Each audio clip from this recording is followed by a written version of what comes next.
Hi there, this is Charmin with Artist Love. I'm the owner and founder, and today we're doing a tour of my art space. I'm fortunate to share this art space with my twins, Mingus and Phoenix, which you'll hear from in a second. But this is my dining room. We pretty much call this the control center. We do everything in here. We eat dinner, we work on homework, we work on work, we work on art projects together, and we just have a good time in here. So a little bit about Artist Love. I curate mostly nonprofit spaces, but I also work with some galleries and work with some private clients. I'm also an engineer. I'm a mom, and I'm an Oakland resident and native. And, you know, as we're all aware, this time is pretty difficult for a lot of folks with the pandemic, and the artist community especially is suffering because a lot of our artists really rely on event spaces and also rely on collectors to invest in their work. So I want to talk to you a little bit about how art shows up in my home and how art practice shows up in my home. So without further ado, I'll give you an opportunity to meet Mingus and Phoenix. Okay, you guys. Hi, Mom. So we're going to talk a little bit about why you like the space and what do you do in the space, Phoenix? So I mostly draw in this space, and I hang out and talk with my mom and my brother.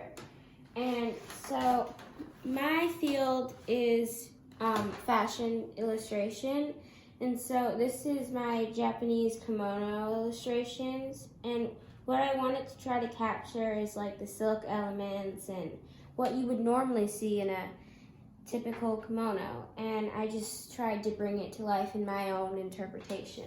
And so why did you choose fashion illustration? What do you like about fashion? well, I've always felt like it was me. Like, I've always had a good fashion sense and knew what went with what and loved fashion as a whole. And so when I found my voice as an artist and I found the pen and the pad, I just started drawing and took off from there. So what other types of fashion inspirations do you like to incorporate into your work? Do you have some other work you want to show us? Yes, of course. So some of these are my most prized possessions, and this I actually used marker with this drawing, and normally I only use fine point pens, and that's just what I use, but this time I decided to use the marker because I thought it would give a good texture to my drawing and add another sense of depth. And that's why the top and the pants and stuff are so simple, to let the cape be the real show. You want to flip through really quickly and show us a couple other favorite pieces? Yes. And then we're going to make sure Mingus gets an opportunity to share some of his art practice. So this is one of my favorites because the silhouette is completely different from what the others are, yet it still has the same similar top, though it has more gradient textures with fringe and her legs sticking out to add a sense of confidence and power. Very nice. So one more, and then we got to give Mingus a chance.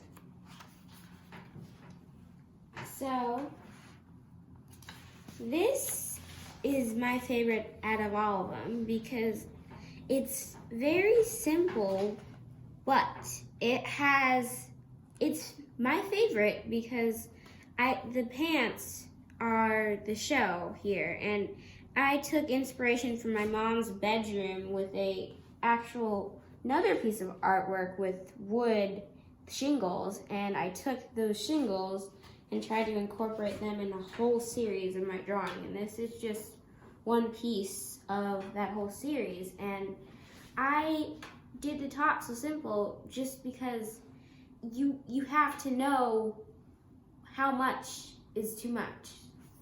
Nice. Good job, Phoenix. Mingus, what are you working on? I'm working on is Tyrannosaurus Rex chasing after a monitor lizard. So is a lot of your art inspired by prehistoric animals or just animals in general? Animals in general, but mostly prehistoric animals. Yeah, are there certain animals that you like to draw more than others? Mostly theropods, occasionally marine mammals, sometimes not really fish that much, and also a host of marine reptile species. How do you add humor to your work? What is something that you like to do to add humor? Mostly by adding speech bubbles and funny remarks, and like putting a human voice into the mind of an animal. And why do you do that? Why do you think that that's funny? I do that to add a bit more realism to it. Nice. Very cool. So, I appreciate you sharing your work, and I'm going to talk a little bit about how you all inspire me as an artist. So, I find that sometimes as a kid, it's easier to sort of freely express yourself as an artist without fear of judgment.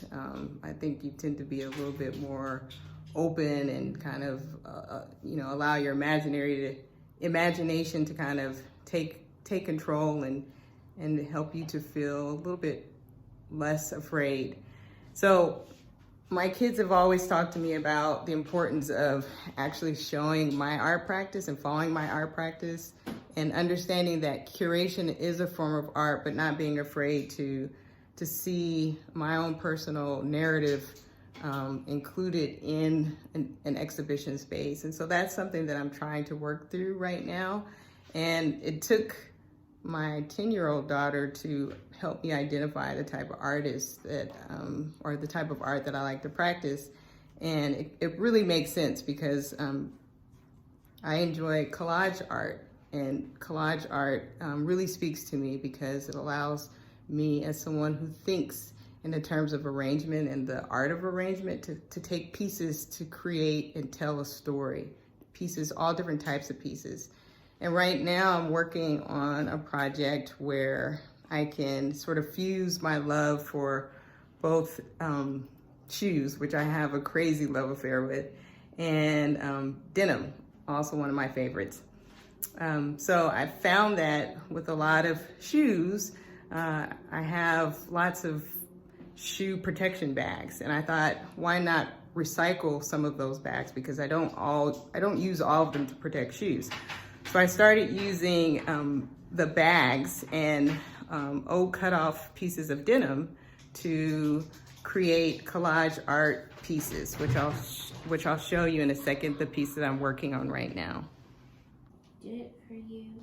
So right now I'm in the really early phases of this particular project, and I'm testing myself a little bit at hand sewing and thinking about pattern and allowing myself to be a little bit free, but also sticking with my love for geometric shapes and some sense of order, but allowing there to be a little bit of spontaneity with kind of how I arrange the pieces. So more to come on this project and more to come on my budding art practice, but my kids keep me encouraged and they help me to be confident and to be courageous. So I'm grateful for that. So you guys, one thing that, I wanted to talk a little bit about is kind of what this pandemic experience has been like for you guys and how it's challenging, but how there's some, some positives to it as well. What are your thoughts? Mingus, what do you think? How are you feeling these days? It's terrible. I just feel so boring inside this house. I miss my friends. It's so terrible. You sound like you're on a soap opera right now. How do you really feel? That's how I actually feel. Yeah, so what are some ways that you are trying to kind of cope, manage kind of some of the emotion? What are some of the things that you do to help you feel better? Taking walks. Yeah, what else? What else do you like to do? Do you think that it helps having your sister? You're hesitating? I don't care. Yeah, I guess it is good in a way so I can send somebody to annoy. Tell us how you really feel. That's actually how I feel. Phoenix, what about you? Well, I can agree with my brother. I am quite miserable. I mean, I miss my friends, and there's a lot of school events that I'm missing, and just seeing my people every day. Like, I'm so close that we hang out all the time, but I've never had to like take a break this long. But I will say we do have more time to bake and try new things and go for walks, because during the school day, during a normal school day, we don't have time when we get home to walk. And now we can just go out whenever we want and walk. And the fact that we get to spend more time together is just great, because on average we spend like 6 to 8 hours a day apart, because most of the other hours are spent sleeping, and the hours in the morning are getting ready for school. And so it's good to see everybody again. So I mentioned before that a lot of the work that I do is art advocacy, and I'm working on developing a project with a local artist right now named Adia Millette, entitled The Art of It All Bay Area. That's our Instagram tag. And we will be working with local artists to auction off work on either daily or sort of every 2-day cycle, where a percentage of the proceeds will go to a local nonprofit organization that supports the arts. And so please look out for that. Again, the hashtag is the art of it all _ Bay Area. I'm also working with some nonprofit organizations to find out what art funding is available and how artists can access that funding. As a City of Oakland Arts Commissioner, I'm working with my fellow commissioners and city staff to also identify opportunities to support local organizations who are doing a lot of the work to rally the funds to support artists. So please follow me on Instagram at Artist Love Contact just to find out any updates on that front. But in the meantime, thank you so much for visiting. Thank you so much for sharing space with me, and thank you so much for your continued support of the arts. Be blessed, be safe, be well.